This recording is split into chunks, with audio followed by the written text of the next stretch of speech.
We all have subconscious beliefs that become the stories we tell ourselves. First, others tell them to us, and then we tell them to ourselves. And when we start telling them to ourselves, that's when it gets seriously dangerous, because you forget that that was someone else's noise that you made your voice. And remember that anything you repeat, anything you keep saying again and again and again, you start believing came from inside you.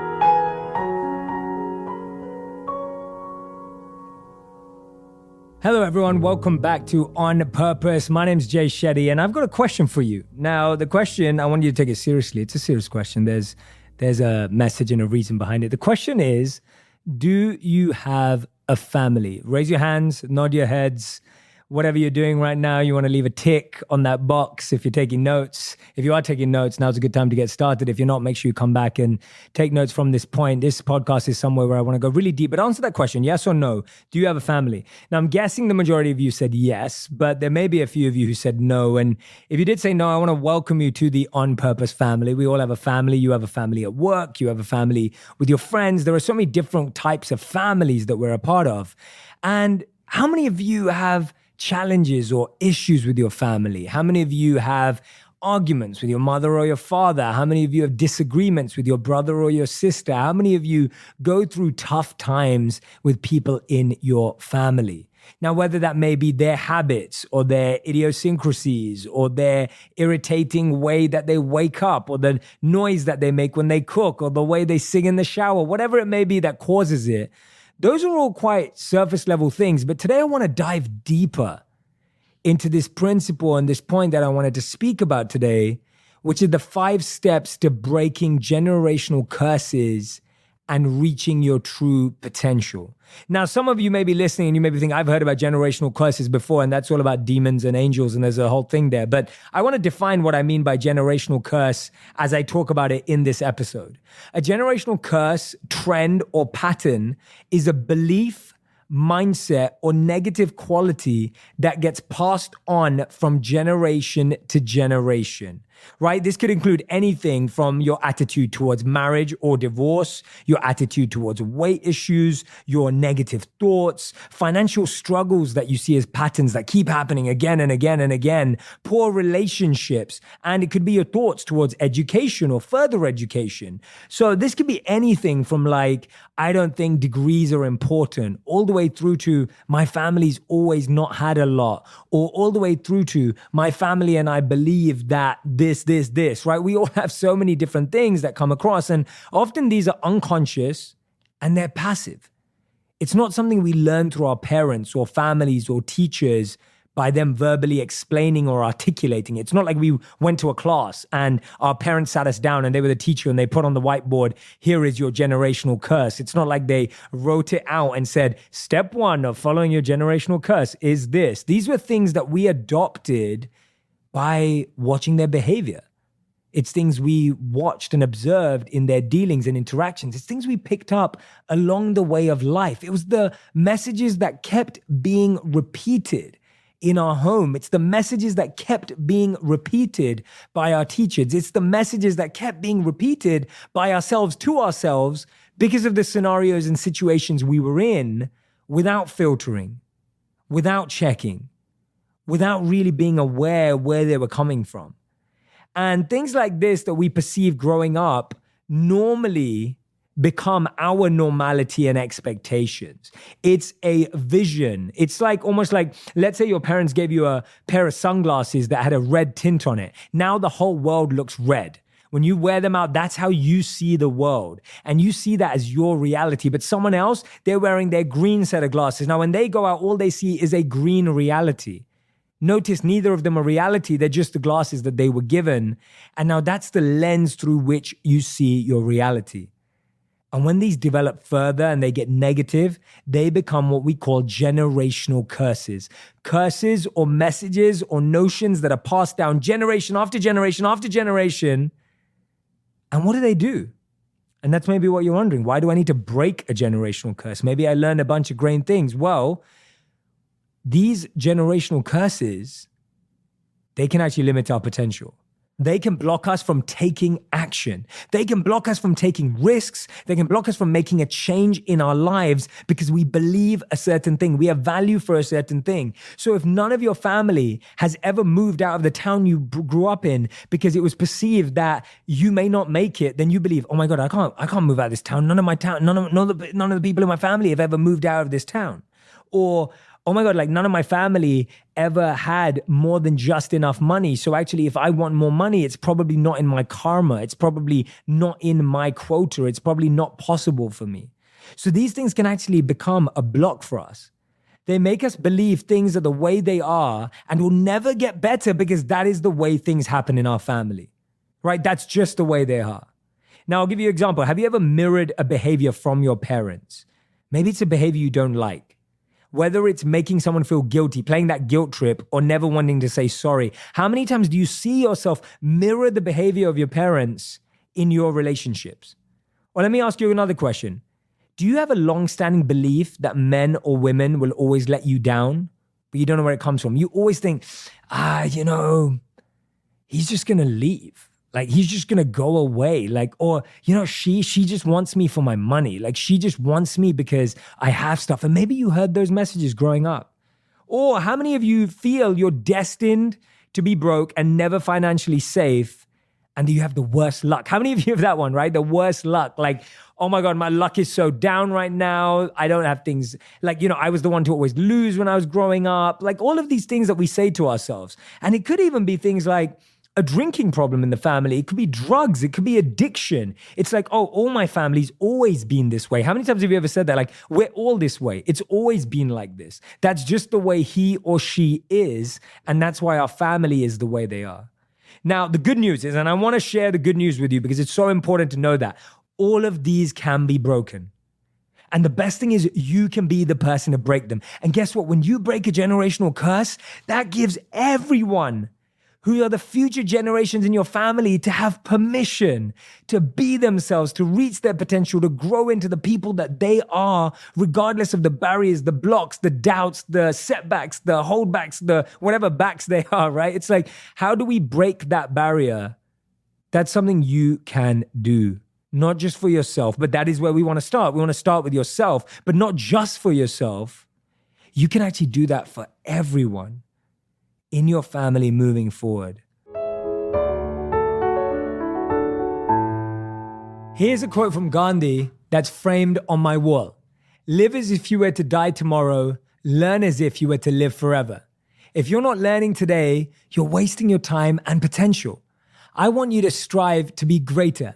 And the Great Courses Plus helps you do just that. The Great Courses Plus is a streaming service where you have the freedom to learn more about virtually any topic and not just get the basics, but truly master it. There's unlimited access to thousands of lectures taught by experts in their fields. The Great Courses Plus app offers a world of knowledge that is available to you anytime and anywhere. I personally enjoyed their course on intelligence of emotion. It's important to me to always improve how I perceive the feelings of others so I can build stronger relationships and communicate effectively with them. The Great Courses Plus is now offering you a full free month of unlimited access to their entire library. Start your free month now by going to thegreatcoursesplus.com/J. It's a limited time offer, so don't put off learning any longer and sign up now at thegreatcoursesplus.com/J. When's the last time you actually sat down and read a book? If you're still thinking, that means it's been too long, right? In today's digital age, it's so easy to be distracted and overwhelmed with everyone's feed at the cost of neglecting your priorities. If you love books and pursuing new ideas, but feel you don't have time, I have just what you need. I highly recommend the Blinkist app. Blinkist is the only app that takes the best key takeaways, the need-to-know information from thousands of nonfiction books, and condenses them down into 15 minutes so you can read or listen to them on the go. I personally love reading autobiographies, and they can be very, very long. So before picking up a new one, I use Blinkist to filter if it's a book I will truly enjoy. I love using Blinkist on my phone while on the elevator or in an Uber. The minimal interface makes it easy on my eyes, and with no distractions, I can fully focus. I've just read Becoming by Michelle Obama, and I'm recommending it to everyone. Right now, for a limited time, Blinkist has a special offer just for you. Go to Blinkist.com/J to start your free 7-day trial. That's Blinkist, spelled BLINKIST.com/J to start your 7-day free trial. Check it out. So now maybe some of these resonated so deeply, or actually, when I'm talking about this stuff, you've got your own ones developing in your mind. And that's awesome, by the way. I love it when you think of things that I don't say. Like, that's awesome. And if you're just nodding along and saying, Jay, you actually said what I was thinking about, that's awesome too. But the point is, you're starting to become aware of what may be a generational trend, a pattern, a belief, a mindset, a quality that has been passed down from your great-grandmother to your grandmother, to your mother, to you, to your great-grandfather, to your father, whichever way it is, across the board. The point is, we all have these subconscious beliefs that continue to be part of our lives until we do something about them. We all have subconscious beliefs that become the stories we tell ourselves. First, others tell them to us, and then we tell them to ourselves. Right? Write that down. Like, first, people tell them to us, and then we tell them to ourselves. And when we start telling them to ourselves, that's when it gets seriously dangerous, because you forget that that was someone else's noise that you made your voice. Right? You forget that that was someone else's statement that you made your reality, that you forget that that was someone else's opinion that you made a fact because you repeated it so much. And remember that anything you repeat, anything you keep saying again and again and again, you start believing came from inside you. It's like perfect Inception. If you've ever seen that movie Inception, Leonardo DiCaprio, and what's that guy's name? Joseph Gordon-Levitt, that's his name, right? And you got them in the movie. And so what are they doing? They're trying to plant an idea into someone's mind that makes them believe they came up with the idea themselves. Now, I'm not saying the people around you and your family want to do that to you, right? I'm not saying your family are like secret agents or like there's some interrogation going on, anything like that. But when we're around people's thoughts and behaviors, we get incepted. And, I think the tagline for that movie, what was it? It was something like, if you think your thoughts are safe, they might change your mind, or something along those lines. And it's almost like we've got to be so careful about the stories that we tell ourselves. Because what happens is those stories become our reality, and they misguide our lives without us even knowing. And they push us towards making bad decisions, the wrong connections, and eventually ruining our lives. It could get that bad, but it doesn't have to, right? We're not going to let it get that bad, right? Everyone right now, I want to hear you say yes out loud in your mind, wherever you are. You are not going to let that happen to you. I'm not going to let that happen to you. I'm not going to let that happen to me. I don't want to be that person who ends up in that situation. And sometimes a generational curse isn't even real, right? This is a point that I really want you to recognize. It's not even real. But we hear things like, you can't be that because your mother wasn't smart enough. Or you can't do that because your sister didn't do that. These blocks and barriers limit our potential. Now, I saw this awesome quote on Instagram, and it said, "It is up to us to break generational curses." When they say it runs in the family, you tell them this is where it runs out, right? Like, that's what I want you to say to yourself and to others. When someone says, oh yeah, but that runs in our family, right? Maybe you're at a family dinner and you're all talking, and you say something, and then someone in your family goes, yeah, but that runs in our family. Well, this is where it runs out, right? This is where it runs out. Why do you want something to keep running if it's running in the wrong direction? Why do you want something to keep running if it's something you don't appreciate? So we hear things like it runs in the family, and that's a great sign for a generational curse. And after this podcast, you're going to know the steps to break them down. So here are the 5 steps. And I always want in these podcasts to set you up with understanding the scenario, because what I've just walked you through is a reflective, introspective process so you know what you're breaking down. You can't just, when they want to demolish a building in a city, they don't just go break down a building. They figure out the architecture, they figure out the structure, they understand it. So what we've just been doing for the last 10 minutes or so is me helping you become aware of how that building's been built. What foundations is it built on? What parts of it you want to break down and what parts of it you want to keep? Because you don't just want to go in there and put this massive destruction tool, whatever those big ball things are called, I have no idea. But you don't just want to go through that through your values. You want to push it through the parts that you want to break. So here are the 5 steps to breaking generational curses that hold us back from our potential. And you can write these down. And again, if you can't write down right now because you're driving or you're walking your dog or you're cooking or you're cleaning, then take a picture right now of where you are. And I want you to come back to this timestamp right now, because this is where I'm going to lay out the 5 steps. And I want you to be able to remember these. I actually bumped it. This is awesome, by the way. I bumped into my amazing friend last night. Her name is Courtney. I hope she's listening to this too. And Courtney was at a restaurant. I turned up at a restaurant. She was there too. I went and said hello. And she was like, Jay, I listened to your podcast last week on the 10 relationship rules often forgotten. By the way, if you haven't heard that, I highly recommend going back and hearing that one. She goes, I want to say the 10 out to you. And I was like, whoa, like that's impressive. And I could tell that she's written them down. She'd focused, she'd absorbed them. So if you want to write them out right now, now's the time. Take a picture right now. Remember this timestamp. Come back to the podcast here if you can't write right now. So here are the 5. My brand and business is so important and personal to me. So hiring a new team member is a huge deal. I recently had an opening to fill, and trying to find a qualified person who is the perfect fit was difficult and took time away from doing all the other important content pieces I'm doing. Now, I won't bore you with all the confusing details that are involved in the hiring process, but want to jumpstart to the good news. ZipRecruiter.com/on purpose, right? That's it. Don't make the time-consuming mistake I made trying to staff my team on my own. Use ZipRecruiter.com/on purpose now and thank me later. ZipRecruiter sends your job to over 100 of the web's leading job boards, and this ensures it will reach the right person. 4 out of 5 employees who post on ZipRecruiter get a quality candidate through the site within the first day. And that's super, super fast. Right now, you can try ZipRecruiter for free at this exclusive web address, ZipRecruiter.com/on purpose. Check it out. It's often said, if you don't know your numbers, you don't know your business. And I've seen many young and growing companies run into trouble over the last few years. And a common theme has been the fact that they have several different systems which don't talk to each other. Right? They have one system for like accounting and another system for sales and maybe another system for inventory and so on and so forth. And it's just a big inefficient mess that takes up too much time and too much resources.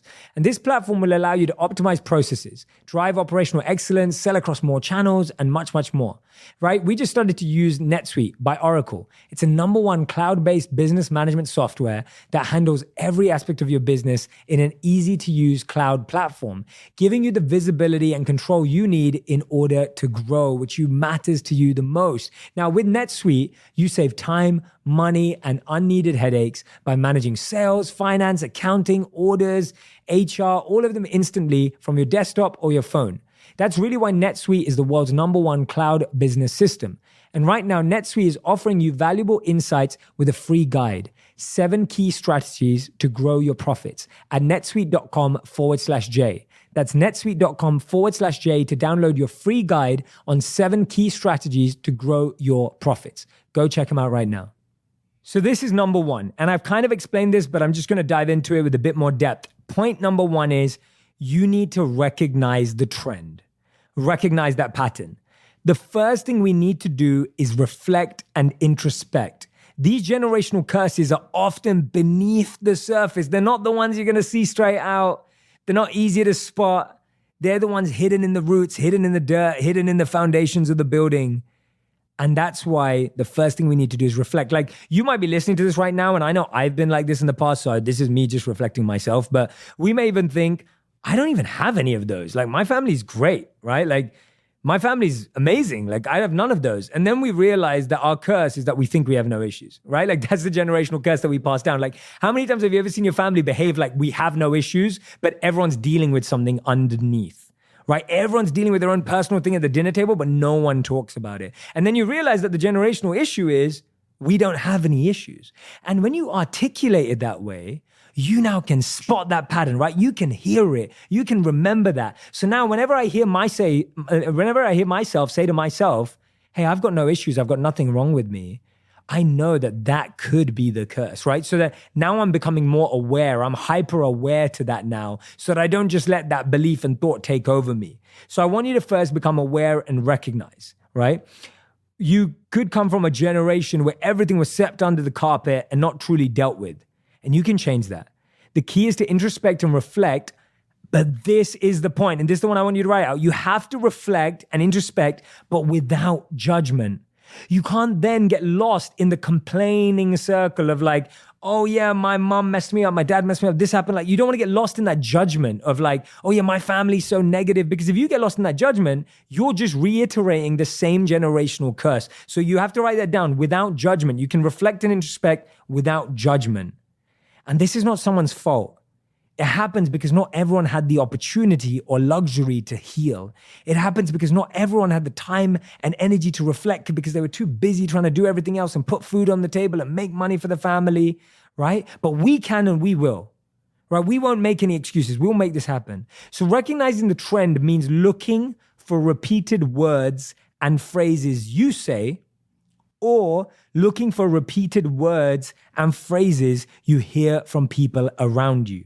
And at the same time, just with repeated words and phrases, you also want to look for repeated behaviors in relationships that you display, things that you keep doing again and again. And this is a great place to start. And when you recognize it, this is the first step. This may even take some time, and becoming a sort of detective for your own life is going to help you recognize it. Look for the patterns, look for the behaviors, look for the attitude towards whatever you're struggling with, whether it's money, relationships. Look for the themes in your life where you see things come up. Is it always money you're struggling with? Is it always work you're struggling with? Which is that trend, right? That's step one. It's very important. I know I've gone on about it for a while, but I went on about it because it's that important. Because if you start on the wrong one, it's like walking up a ladder you didn't need to climb. Right? Like, you don't want to start taking a step up a building or click the floor on an elevator and you didn't even want to go up that building. So I don't want you to get lost in the beginning. And that's why I spend all this time up front trying to make sure that we're starting in the right place. Now, step number 2, right? Simple. Notice what triggers it. That belief is triggered by something. That belief is deep rooted. So the only way to recognize it is to identify the trigger. It could be when someone makes a comment about your past, right? Someone says something along your past and like, bang, there it is. There's that trigger to believe that generational curse, right? Or I'll give you an example of mine. I remember when one of my friends said to me, Jay, you should really consider doing work in the media. Like, why haven't you thought about media? You love presenting, you love sharing, you love teaching. Like, why haven't you thought about media? And I said to him, but no one in my family's ever worked in the media, right? So what triggered it? What triggered me to believe that was someone talking about something about the media, which I didn't have a reference point for, and I had written off in my mind because I'd never met anyone like that, right? Or is it when someone responds to you like your teacher would, right? Maybe your teacher, whenever you did something in class, maybe you said something silly, or you didn't answer the question perfectly, or you came up with a creative idea and your teacher would say, but that's not the right answer. And now whenever you hear that you're not right, that reaffirms your false belief in yourself that things aren't going the right way, right? Could be something that you heard from a trigger. Usually it's brought about by a verbal or visual trigger. These are the 2 V's. That trigger is either a verbal trigger or it's a visual trigger. You see something or you hear something. You see something or you hear something. Seeing someone who embodies something or seeing them say it to you can trigger it. If you see your partner acting like your father, maybe you act like your mother. If you see your boss acting like your teacher, maybe you act like a student at school again. It's almost like we go back to playing that role instead of being the role we need to play today. Step number 3, make space to deal with it, right? I have to be honest here. Like, when you're dealing with a generational curse, you're dealing with years of baggage. Right? This isn't small. This isn't just like, change your habits in 30 days. Like, it's not that kind of like a thing. I'm not like, in 21 days, you'll be fine. Like, that's not the point. These are things that are going to take time. And you have to recognize that you need space and stages in your life to deal and process with this emotionally, right? You're processing generations of back. Imagine this, right? Visualize this for a second. Visualize this, literally picture it right now. Don't close your eyes if you're driving. But apart from that, if you're not, you can close your eyes if you want to. Otherwise, keep your eyes open and visualize. Visualize for a second.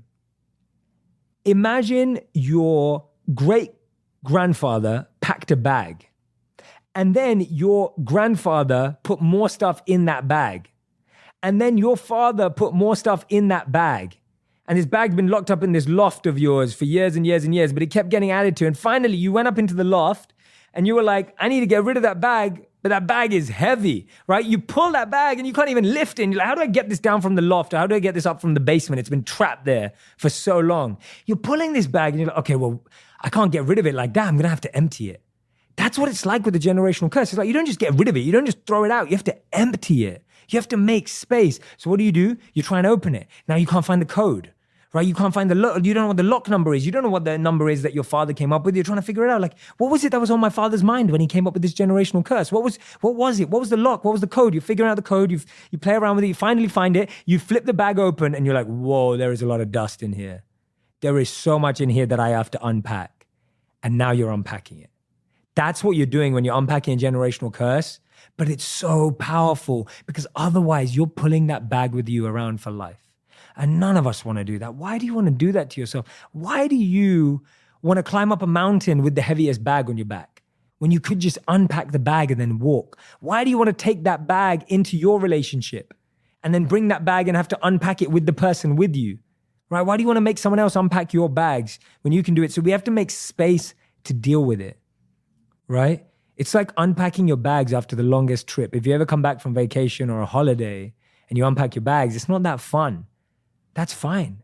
It may not be fun, but you have to do it. You got to clean those clothes. You got to move forward. So make space to deal with it yourself so that you really understand what you're dealing with. Now, step number 4 is one that people often miss out. And I think this step, if you miss this out, it actually makes it really difficult. Because right now, you're understanding a lot more about yourself, but guess what? No one understands what you're going through. No one really gets it. No one really understands what you're trying to do. So this next step that I'm about to state is really important. It's the 4th step out of the 5, but it's really important. So ask for help and make others aware of your behavior. And that second part is really where I'm putting all the emphasis. You have to make others aware of your behavior. So what I love doing is, if I start spotting this trend, I've noticed what triggers it and I've made space to deal with it, like the first 3 steps, I sit down with that person and say, by the way, I just want you to know when I behave like this, it's because I'm dealing with this, right? I'm acting in this way. I say stuff like this to you, right? I sometimes snap back at you, or I sometimes say things I don't mean because I'm unpacking this. And this is where the trigger comes from. And now that other person is now looking at you with compassion and empathy, rather than looking at you like, what's wrong with you? Like, why aren't you telling me what's up with you? And like, do you hate me? See, until that point, that person just is thinking you don't like them. Whereas now they're like, oh, I get it. They're dealing with something way bigger. And so many people miss this part out because A, we feel we don't know how to say it, right? We're like, well, how do I say that to someone without getting too deep? And B, we're a bit scared, but this is the part where we have to tell our loved ones, because otherwise we end up pushing our loved ones away, right? We end up pushing our loved ones away when we don't take this step. And I think it's better to risk keeping them close by telling them than to totally give them away without not telling them, right? It's better to take that risk up front. So if you're very close to a particular friend or family member or partner, and your generational curve specifically is affecting that relationship, make them aware why. Open up to them and tell them why you're acting in that way and what you're working through. And now all of a sudden you have their compassion and their empathy in your life rather than their judgment, their criticism, or their confusion, which is mostly what it is. No one hates you for not telling them what's going on, but people get confused. And you're now giving them a chance. But remember the step before that, number 3, was making space to deal with it. You do it that way around. The problem is sometimes we say how we feel to people before we figured out how we feel. You have to figure it out for yourself first, right? Make sense? Awesome. And now, step 5. This is something I want to say with so much compassion and empathy, and I want you to hear it and feel it through the microphone, through your earphones, your Amazon Alexa, your whatever you're listening to this through. It will take time, and you have to amend it gradually without pressure. Be patient. There is no need to rush this process. And as long as you're working on yourself, everything will come together, right? This is one of those things in life, like I said, it's going to take time.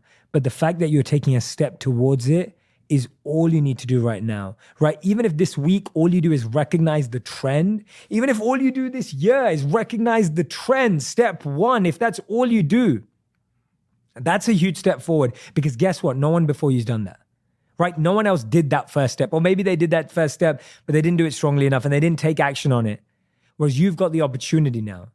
And remember, right, I said these are deep-rooted things. They may not even affect you on a daily basis, but they start affecting you more when you think about getting married, when you think about settling down, if you start a business, you work at a company for a long time. These are things that also escalate as time goes on. So they're good to just stay aware of, right? They're good to stay aware of. So these are the 5 steps to breaking generational curses and reaching your potential. Number 1, recognize the trend. Number 2, notice what triggers it. Number 3, make space to deal with it. And number 4, ask for help and make others aware of your behavior. Remember that second part, really, really important. And number 5, amend it gradually without pressure. Don't expect to solve this in a week or a month, maybe not even a year, but get working on it from now. Remember the thought that we hear quite often of like, a year from now, you will have wished you started today, right? A year from now, you will have wished you started today, because guess what? The generational package, the curse, just gets stronger and stronger the more you don't deal with it. And that's what happens in all of our lives. It just gets stronger and stronger and stronger as we avoid it, we ignore it, we hope it will go away. But guess what? No one is unpacking that bag. Only you can unpack that bag. No one is getting it from the basement or getting it from the attic or the loft. That is your role to do that. And so those are the 5 steps. What I'd love for you to do is I'd love for you to share which step you're at right now and that you're practicing right now. You can tag me on Instagram as well, because I always love seeing which messages you're gaining, and I'm always sharing them as well. I'm always looking out for them in my feed. I love seeing the takeaways you're taking away, and just experiment with this. Try this out. Speak about it with your family. Speak about it in your relationships. But be careful. Don't do it with judgment. If you're going to bring it up with your family, don't do it with judgment. Don't blame them. Do it from a place of compassion and empathy to solve this and move forward. And make sure that you've subscribed to On Purpose, because I never want you to miss one of these episodes. And if you've subscribed, I'd love for you to leave a review and a rating. It would mean so much to me and my team. We are spending countless hours, whether my team's researching, whether I'm building, whether we're interviewing. We're working so hard to put these together. And genuinely, your reviews mean so much to me. I'm going to read a couple that I've seen pop up in the last couple of days. I saw this one. It says, absolutely love, 5-star review, means so much to me. It says, I love being able to listen to this and place a lot of this into my daily habits. I've shared so many of the episodes with people at work as well as my family. Thank you for all your inspiration. Well, thank you for sharing that. That means the world to us. And this is another one. It says, improving, 5 stars too. It says, I love listening to your podcast during my morning workouts. I always finish thinking of ways and things I can do to improve myself, making myself the best version there is. I love the varied guests and their viewpoints. So amazing. Those mean so much to me. Gonna always try to look out for them. They give my team and I so much more fuel to continue trying to make wisdom go viral and live a life on purpose. Have an amazing day. Have an amazing week. See you soon. And thank you so much for listening.